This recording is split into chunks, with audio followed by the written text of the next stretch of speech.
Hi, my name is Brad Briscoe. I'm the Director of Bivocational Church Planting for the North American Mission Board. Today I want to talk to you just for a few minutes around the necessity for rethinking bivocational church planting. Now, the reason I think we need to rethink bivocational planting is that I'm afraid there's a biased narrative that many people have around bivocationalism. What I mean by that is there's too many bivocational church planters that hear questions from people like, when is your church going to grow large enough to provide you a full-time salary? Or when are you going to go to a church big enough to support you full-time? Well, those kinds of negative perspectives on bivocationalism, I think is not only unhelpful, but it's actually unbiblical. So I think we need to go about changing that narrative. Now, how do we do that? Well, I think there's multiple ways to go about it, but I want to share with you three that I think are very significant. Let me tell you what they are, and then let's kind of walk through these three concepts or ideas. First off, I think we need to highlight the benefits of bivocational church planting. Secondly, I think we need to champion bivocational planters themselves. And then third, I'm convinced that in a sense, we need to change the language.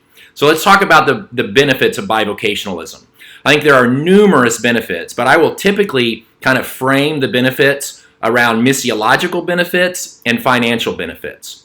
So when I talk about missiological benefits of being bivocational, for the most part, what I mean by that is that a bivocational church planter has access to a mission field that a fully funded church leader simply doesn't have.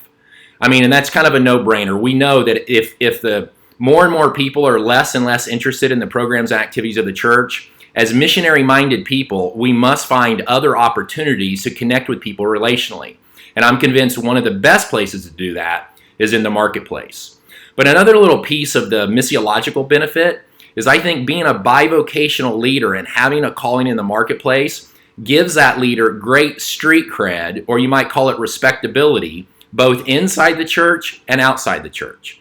So inside the church, I think people in the church actually appreciate and welcome the fact that the leader of the church can kind of resonate or understand the struggles that everyone else goes through Monday through Friday because they have at least a part-time job in the marketplace. So great respectability inside the walls of the church.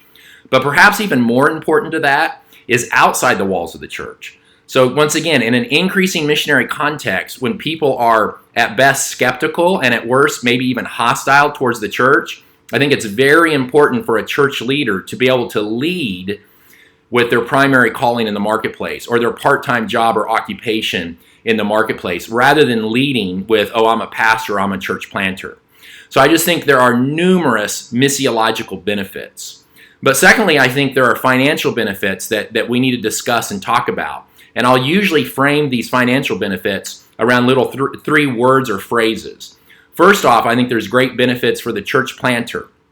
So what I mean by this is when the primary support for the planter is coming from the marketplace, there's just less financial strain on the church planter and the church planter's family, especially when that primary calling in the marketplace provides benefits like vacation or insurance. We all know insurance is a huge thing. It just, instead of a planter having multiple side hustles just to try to make ends meet, when the primary support is coming from the marketplace, it's better for the church planter's family. But secondly, I would say it's better for the church plant. In other words, when the primary support for the planter, the lead planter, is coming from the marketplace, then there's obviously going to be more resources available for mission and ministry. I talk to lots of bivocational church planters that talk about how much money they're able to give to mission and ministry and to church planting because the full-time leader or the primary leader of the church plant isn't supported from the church plant financially, or at least with a full-time salary. And then the third financial benefit, not only the church planter, the church plant itself, but then I would say the church planting entity. So I don't care, regardless of what network or denomination, how you're organized, if it's a local associations or state convention or a national entity, we all know we do not have enough money to plant all the churches that need to be planted. So the only possible way we're going to see a true church planting movement is to plant churches with bivocational leaders. And we also know in every major city, it's just too expensive to send a fully funded planter into some of the contexts of some of the cities that are just outrageously expensive. So the way we're going to do that is with bivocational leaders. So I think to change this biased narrative, we have to begin by highlighting the missiological benefits and the financial benefits. But the second way that I think we can change this narrative is also by highlighting the planters themselves. So if you know any bivocational church planters, I would say we need to capture their stories and tell their stories over and over and over again. Not only to be a great encouragement to that particular bivocational church planter, but also to begin to crack open the imagination of other bivocational leaders or people that just didn't even know that was an option. I hear from people all the time. They say things like, "Oh, I didn't know I could be a school teacher and plant a church," or "I didn't know I could be an architect and plant a church." So we need to tell those stories to crack open the imagination of others. So how do we change the narrative? We need to highlight the benefits. We need to tell the stories or champion the stories of current bivocational church planters. And the third, as I said just a couple of minutes ago, in a sense, I think we need to change the language. So here's how I try to explain that sometimes. I'll say, think about the word bivocational. I actually think that language gets in the way of what we want to see accomplished. So think of the word bifurcate. To bifurcate means to take one thing and divide it into two parts. Well, unfortunately, I think we have a lot of bivocational leaders that do just that. In their own mind, they're thinking, I have this part-time job in the marketplace over here, so I can do ministry over here. So they bifurcate or they compartmentalize their work in the marketplace or their job and ministry at the church. Well, I don't think that's very helpful. I think instead we need to help people align their callings so they don't compartmentalize those two things, but they actually see how they can come together. So one of the ways we try to do that is about 3 years ago, we started kind of toying with and playing with this language of co-vocational. So think about that word co-vocational. The prefix co, C-O, actually comes from the prefix com, C-O-M, which means to have in common. So think of words like co-laborer or co-author or co-pilot. It's about bringing two things together. So I still use the language of bivocational and co-vocational, but here's a little nuance for me. A bivocational church planter is someone that has a part-time job in the marketplace, but they see that job as somewhat temporary. So in other words, their hope or their dream or aspiration is the church plant grows to a point to where they can leave their part-time job in the marketplace and focus full-time on the church.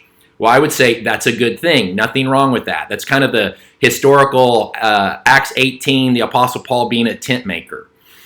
So at the same time, though, I like to use the language of co-vocational, and here's a little nuance for me with Covo. A co-vocational church planter is someone who has a primary calling in the marketplace that they never intend to leave. But at the same time, they feel like God's calling them to start something.